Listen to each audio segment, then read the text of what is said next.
옆에 분 보면서 오늘 본문이 여호와 샬롬인데 샬롬 하고 한번 인사를 좀 해주세요. 샬롬.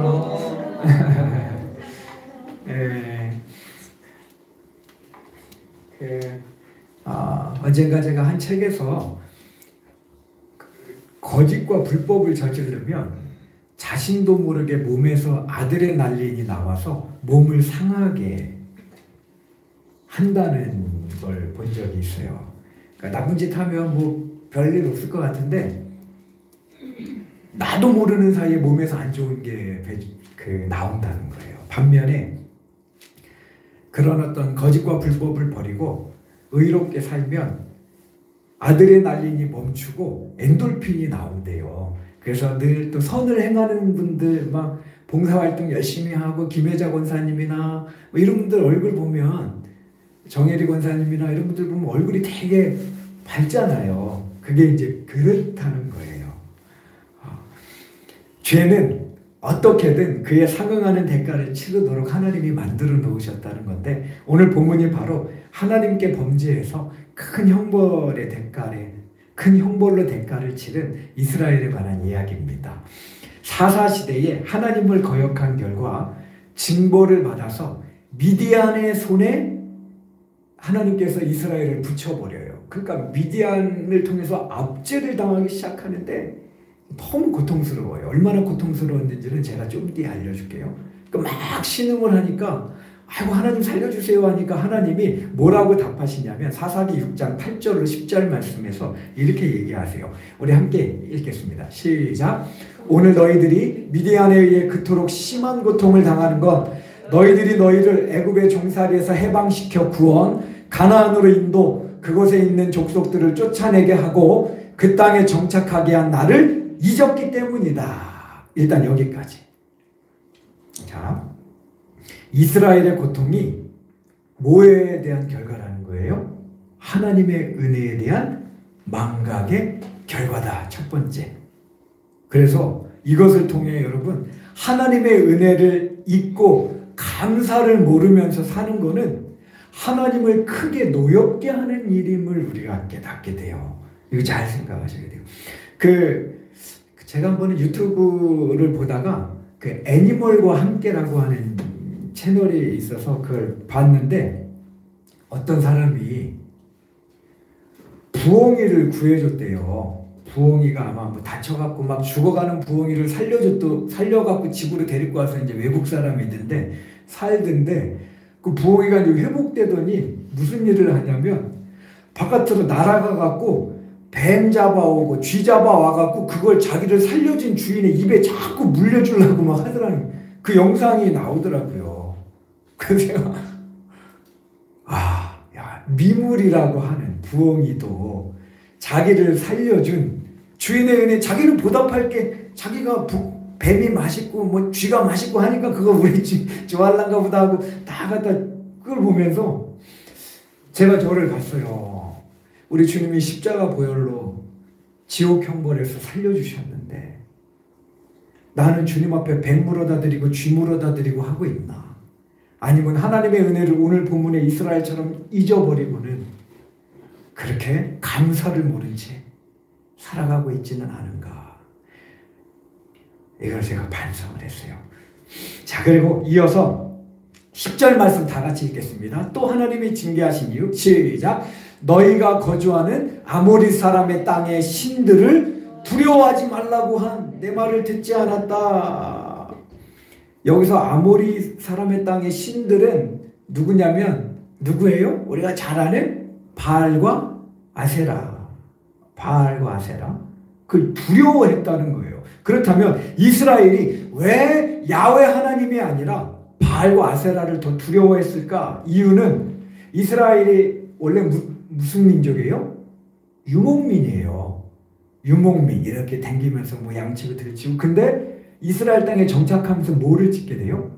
농사를 짓게 돼요. 농사를 지으려면 뭐가 필요해요? 비가 와야 되잖아요. 오늘 비 여기 와 있는데 썰렁합니다. 비가 와야 되는데 그때 당시 가나안 사람들은 이스라엘 백성들을 이런 말로 현혹을 했어요. 야, 비는 바알과 아세라가 내려주는 거야. 근데 이 바알과 아세라가 우리가 바알과 아세라를 노엽게 해서 비를 안 내려주면 농사 끝. 그럼 우리는 쫄쫄 굶어야 돼. 근데 바알과 아세라에게 잘 보여갖고 비를 풍족히 내려주면 농사가 잘 돼서 우리가 부자도 될 수 있어. 그러니까 바알과 아세라를 섬겨야 돼. 이 말에 홀딱한 거.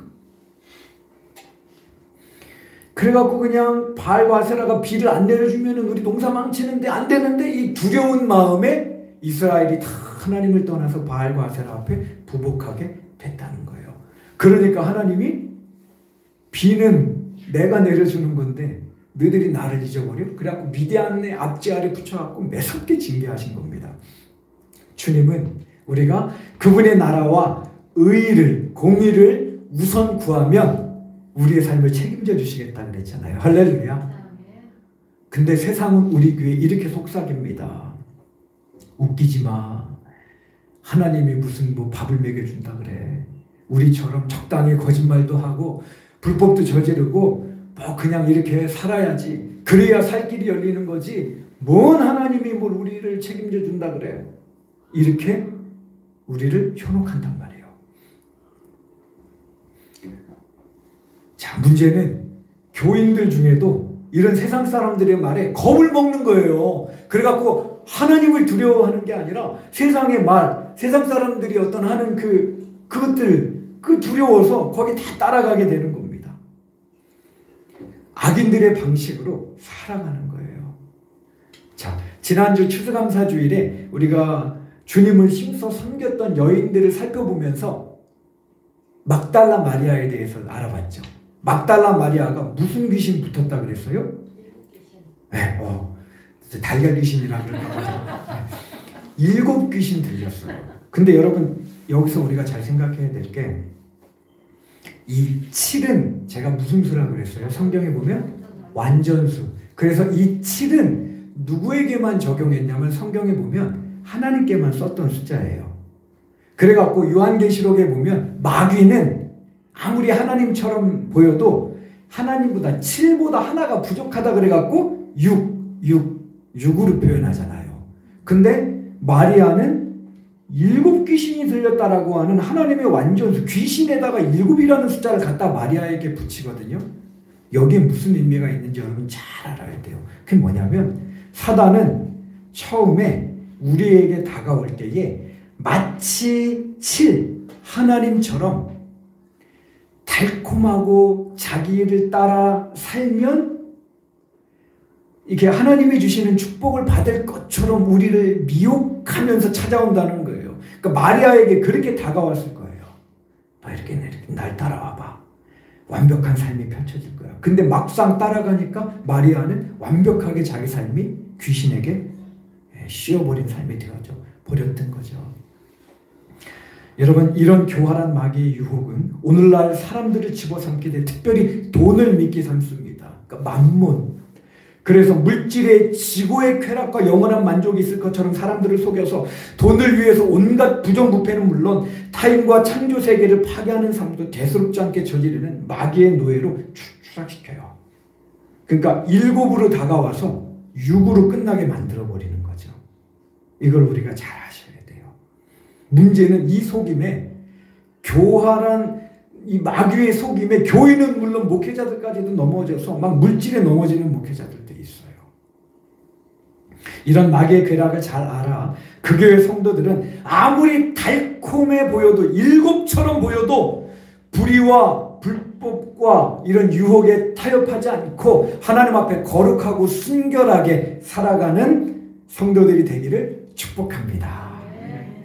자, 성경은 악인들은 잠시 번영하는 것 같아도 반드시 하나님께서 지옥불로 심판하실 것이며 아울러 하나님의 백성 역시 악인들의 방식대로 살면 엄하게 징계하시는 분으로 곳곳에 밝히고 있고 그 말씀처럼 범죄한 이스라엘을 하나님께서 여기서 또 미디안의 손을 통해서 7년 동안 괴롭게 하셔요. 7년이라는 7년인데 이게 또 거기도 너무 힘들게 괴롭게 했다 이런 의미도 있지 않겠나 싶어요.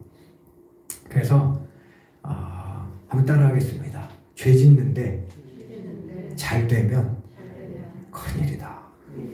죄 짓는데 때리시면 사랑의 증거다. 네, 이거 우리가 잘 알아야 돼요. 하나님이 이스라엘 사랑하시니까 말치치기도 않는데 그래도 내 백성이니까 미디안을 통해 징계하시는데 어떻게 징계하시냐면 풍년이든 흉년이든 추수 때가 되면 어김없이 미디안이 쳐들어와갖고 거둔 곡식들을 싹 다 긁어가되 명년에 뿌릴 씨앗까지 그거 가져가면 끝나는 거잖아요. 옛날 어르신들 다 죽어도 그거 남겼잖아요. 굶어도 이거 내년 먹고 살아야 되니까 그까지 싹 가져가고 가축들까지 다 털어갔어요. 그러니까 이스라엘이 하다 안 되니까 집을 버리고 어디로 가냐면 산으로 도망을 가서 토굴을 파고 거기서 숨어 살아요. 근데 이걸 어떻게 알았는지 미디안이 아라비아 사람의 아말렉 사람까지 끌고 와갖고 산에 와갖고 토굴 파고 있는 거기까지 찾아와서 그 옆에 텐트 치고 앉아갖고 이스라엘을 괴롭혔습니다. 그러니까 사체에 손댔다가 맨날 사채업자들이 전화하고 막 이 조폭들 찾아와갖고 막 죽이네 사네 신체 포기 각서 뭐 도장 찍어 너 뭐 팔아먹네 마네 막 이런 사람들의 삶이 삶이겠어요? 이스라엘 백성들의 삶을 비유하면 그런 삶이 될 것 같아요. 그러니까 살아도 사는 게 아니고 그냥 죽고 싶은 마음이 더 많이 들 정도로 그게 이스라엘의 삶이었습니다. 자, 죄의 무서움이에요. 여러분 하나님 죄에는 이렇게 형벌이 있습니다. 그래서 우리가 죄를 두려워할 줄 알아야 돼요. 죄 짓는 것. 자, 이런 상황에서 여호와의 사자가 므낫세 집 아비에셀 집안에 속한 사람들이 모여 사는 오브라의 요아스의 집을 찾아 발각되면 뺏길까봐 몰래 밀을 타작하던 기드온에게 나타나셔서 큰 용사여 하나님께서 너와 함께 계신다 라고 말을 전했는데 여러분 이렇다면 기드온이 아이고 하나님 드디어 오셨습니까? 왜 이렇게 늦게 오셨습니까? 우리가 얼마나 하나님을 기다렸는지 몰라요 라고 반응해야 될 것 같은데 여호와의 사자를 향한 기드온의 반응은 13절 말씀 이렇습니다. 우리 13절 말씀 함께 다 같이 읽겠습니다. 시작.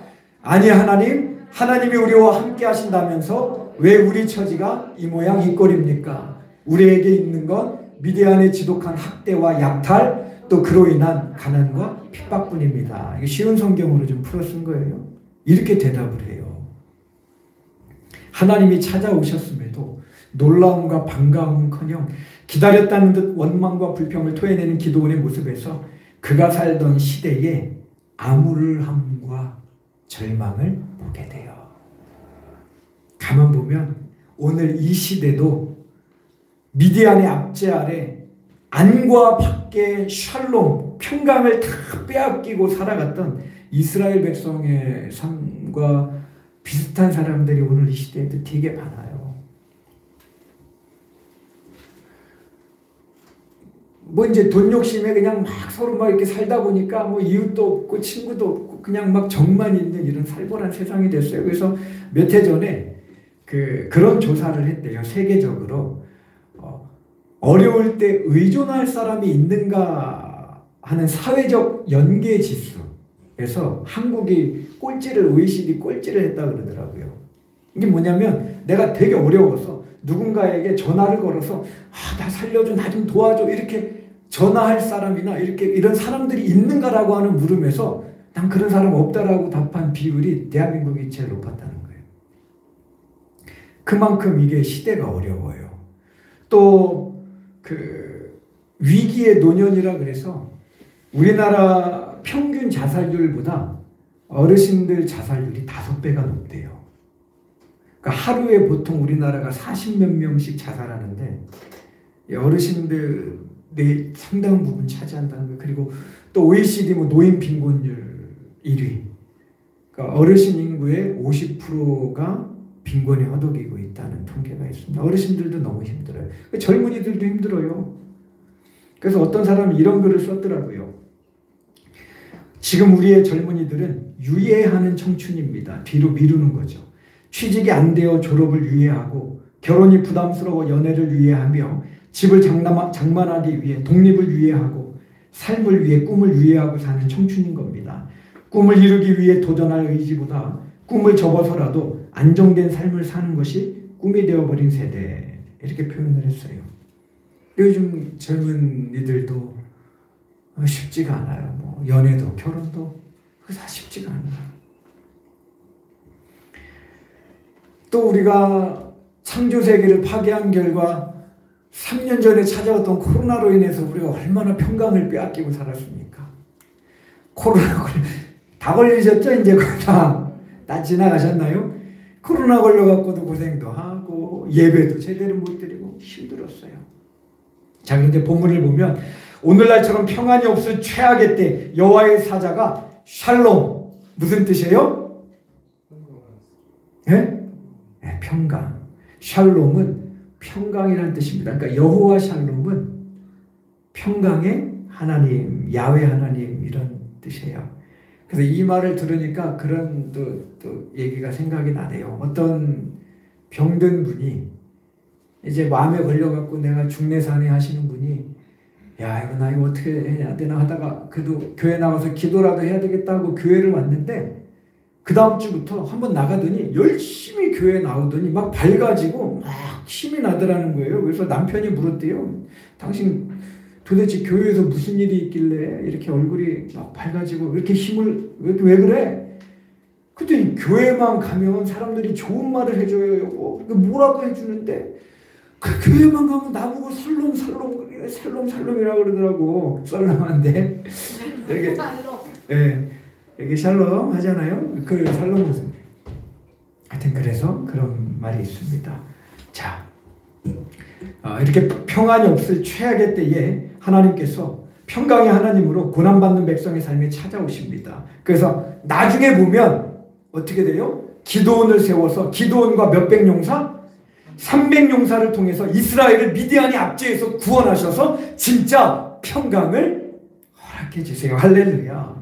이 샬롬의 하나님이 2000년 전 사람의 몸을 입고는 죄의 권세 아래 눌려 평강을 잃고 살아가던 온 인류에게 십자가와 부활 사역을 통해 십자가와 부활을 통한 구원을 통해 샬롬을 주시려고 이 땅에 강생하셨고, 이렇듯 세상의 평강으로 오신 예수님에 대해서 이사야는 이렇게 예언했습니다. 우리 이사야 9장 6절 말씀 다 같이 읽겠습니다. 시작. 이는 한 아기가 우리에게 낳고 한 아들을 우리에게 주신 바 되었는데 그 어깨에는 정사를 메었고 그 이름은 기묘자라 모사라 전능하신 하나님이라 영존하시는 아버지라 평강의 왕이라 할 것입니다. 아멘. 주님께서 평강을 주시려 우리 곁에 오실 것이라는 예언으로, 이 예언처럼 주님은 죄로 인해 저주와 형벌로 평강을 잃고 살아가는 우리에게 세상이 줄 수도 이해할 수도 없는 평강을 주시기 위해 2000년 전에 이 땅에 강생하셨고 주님을 전심으로 믿고 따르는 우리에게 평강을 주고 계시는데요. 자, 그렇다면 주님이 주시는 평강은 누구에게 임하는가? 이게 중요하잖아요. 그게 오늘 본문에 나오는데 그게 사사기 6장 6절로 7절에서 나옵니다. 사사기 함께 다 같이 읽겠습니다. 시작. 이스라엘이 미디안으로 말미암아 궁핍함이 심한지라 이에 이스라엘 자손이 여호와께 부르짖었더라. 이스라엘 자손이 미디안으로 말미암아 여호와께 부르짖었으므로, 여기서 이스라엘이 여호와께 부르짖었다라고 하는 말은 그들이 이제 바알과 아세라를 섬기던 그릇가던 삶에서 돌이켜서 하나님께 돌아왔다. 그러니까 요즘 말로 하면 무슨 말이 되는 거예요? 회개했다라고 하는 뜻이 되는 겁니다. 이것을 통해 우리는 하나님의 평강은 어떤 사람에게 임한다는 걸 알 수 있어요? 회개하는 사람, 죄에서 돌이키는 사람에게 하나님의 평강이 임한다는 걸 알게 됩니다. 그 동국대학교 불교학과와 서울대 대학원에서 공부한 뒤에 군에서 이제 그 기독교인을 관장하는 건 군목이라 그러고 불교를 관장하는 스님은 군종법사라 그러거든요. 이 군종법사를 역임한 뒤에 나중에 예편 후 종교자유정책연구원을 설립해서 교회 공격에 앞장섰던 한 스님이 계세요. 근데 이분이 어느 날 우연히 기독교 방송에서 주여 제가 죄인입니다 라고 하는 제목의 설교를 듣게 됐대요. 어떻게 그냥 우연히. 그 설교를 듣는 중에 그렇게 했답니다. 죄인 같은 소리 하고 있네. 너나 잘하세요. 라고 말하는 순간 머리끝부터 발끝까지 번개가 내리꽂는 느낌과 함께 혀가 탁 굳어지더라는 거예요. 그리고 그 사건을 통해 그는 자기 안에 티끌만큼의 의로움도 없음을 깨닫고는 주님께 돌이켰고 그 후에 이런 간증을 했다고 합니다. 타 종교를 믿을 때는 아무리 수행하고 연구해도 결론은 허무였습니다. 루터가 말한 존재론적 영의 우울감 같은 건 말이지요. 아무리 수행과 연구를 해도 그 허무와 우울감을 이길 수 없었는데 예수님을 믿고 나서 그것을 이길 수 있었습니다. 예수님을 믿은 후로는 길거리 가로수에 잎이 흔들리는 것만 봐도 아름답게 다가옵니다. 예수님께 회개하고 돌이키자 어떤 노력으로도 벗을 수 없는 허무와 우울에서 벗어나 평강과 기쁨을 얻게 되었다는 고백인데 저와 여러분 안에 그런 주님이 주시는 평강과 기쁨이 넘치게 되기를 축복합니다. 네, 이를 잘 아셨기에 평강의 왕으로 오신 예수님께서 공생애를 시작하시면서 제일 첫 번째 하신 말씀이 뭔지 아세요? 네. 회개하라 천국이 가까웠느니라. 이게 주님의 첫 번째 일성이셨습니다. 왜요? 그렇게 회개하고 하나님께 돌아와야만 예수 그리스도를 통해 주시는 하나님의 평강이 임하는 것을 아셨기 때문에 그래요.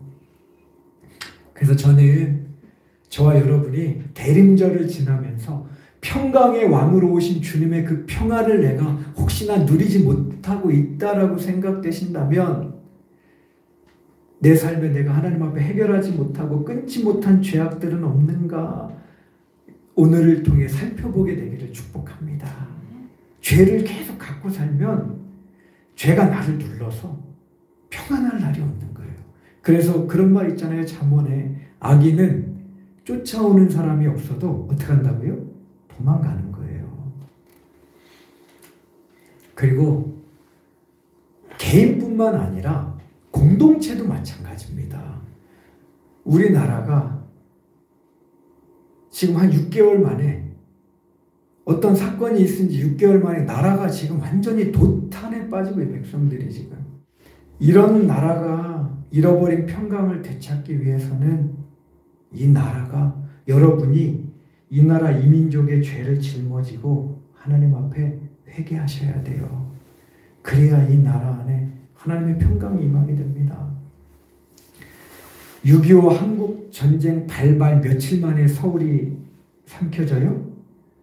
우리 김현웅 집사님, 박주영 목사님 다 겪으셨던 분 3일 만에 서울이 탈환되잖아요. 6.25가 있고 나서. 그리고 나서 계속 밀려서 나중에 결국은 유엔군이 참전했음에도 불구하고 낙동강 전선 거기가 이제 마지막 최후의 보루가 됩니다. 이때 백성들이 우리나라 국민들이 그리스도인들이 부산에 있는 초량교회라고 하는 곳에 다 결집을 해요. 그래갖고 거기서 이제 집회를 열고 기도하기 시작합니다. 하나님, 우리 민족을 살려주십시오. 그래 이제 유엔군이 참전을 해도 낙동강 전선에서 더 나아가지 못하고 이제 막 밀리고 있는 상황에서 이제 북한군을 공격할 수 있는 루트는 폭격밖에 없었대요. 근데 6월 25일 날 6.25가 났고 밀린 지 뭐 얼마 안 됐으니까 장마철에 그때가 딱 7월 달. 그러니까 폭격을 하려도 폭격을 할 수가 없는 비행기가. 그러니까 하나님 우리 민족을 살려주십시오 하면서 기도하자 놀랍게도 그때 맑은 날씨가 장마 기간에 20일이 넘게 돼서 막 폭격을 했다는 거예요. 그럼에도 불구하고 최후의 보루라고 여겨졌던 영천이 북한군에 넘어갔는데 또 모여서 기도하니까 하나님이 또 이틀 만에 영천을 탈환하게 하셨고 그 다음에 이제 그 뭐죠? 메가더의 인천 상륙작전 있잖아요. 이게 이제 이걸 이제 한다 하니까 다시 모여갖고 그때 부산에 있는 선교사님들과 목사님들, 성도들이 한마음으로 그때는 부산에 있는 구독 운동장에 모여서 눈물로 회개하면서 구국 기도회를 열었대요. 그래, 그때 당시에 2주간이나 구국 기도회가 있었는데 그 기도회에 참여했던 한 목사님이 이렇게 그 기도회에 대해서 증언을 했습니다. 전국에서 교단을 초월한 목사님 수백 명이 부산 초량교회 마룻바닥에 모여 기도하기 시작했어요. 목사님들이 과거 신사참배한 죄부터 개인의 죄, 민족의 죄를 있는 대로 털어놓으니 예배당 마룻바닥이 목사님들의 눈물과 콧물로 범벅이 되었습니다. 그렇게 기도하고 찬미하고 나서 사흘 후에 인천 상륙작전이 이루어진 겁니다. 역사적으로 나타나는 것은 인척 상륙작전이지만 영적인 발동은 기도하고 회개하며 찬미하는 초량교회 마룻바닥에서 먼저 시작된 겁니다. 하나님의 백성들이 한자리에 모여 합심하여 기도하고 회개할 때에 예상치 못했던 엄청난 기적이 나타났습니다. 그래서 벌써 2022년도 저물어 가는데 국민들은 참 지금 나라가 어지럽고 혼란스럽고 그냥 어려워요.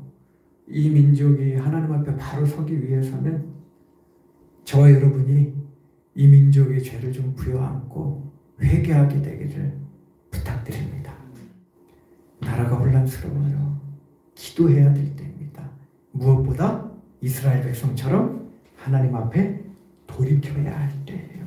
하나님 이 민족 우상 숭배하고 무당에 휘둘리고 사이비 목사들이 이단들이 판을 치는 이 민족, 그리고 음란하고 수많은 젊은이들이 죽어나가도 누구 하나 책임지지 않는 이런 악한 나라, 무능한 나라,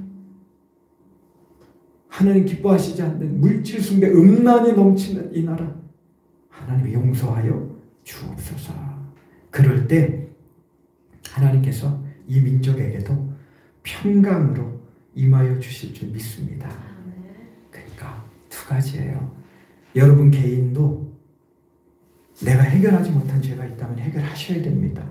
하나님이 하라고 한 걸 안 한 것도 죄고 하지 말라는 걸 한 것도 죄인가? 여러분들이 그래서 나 내 안에 평강을 빼앗아가는 죄는 없나? 그리고 이 민족이 난리인데 우리가 이 민족의 죄를 부여안고 기도해서 평강의 왕이요 이런 찬양이 있거든요. 정말 여호와 샬롬으로 이 땅에 오셨던 그 예수 그리스도의 평강이 저와 여러분 안에, 그리고 갈수록 평강을 이뤄가고 있는 이 나라의 민족의 많은 아픈 백성들의 삶 속에 임하게 되기를 축복합니다. 우리 잠깐 기도할게요.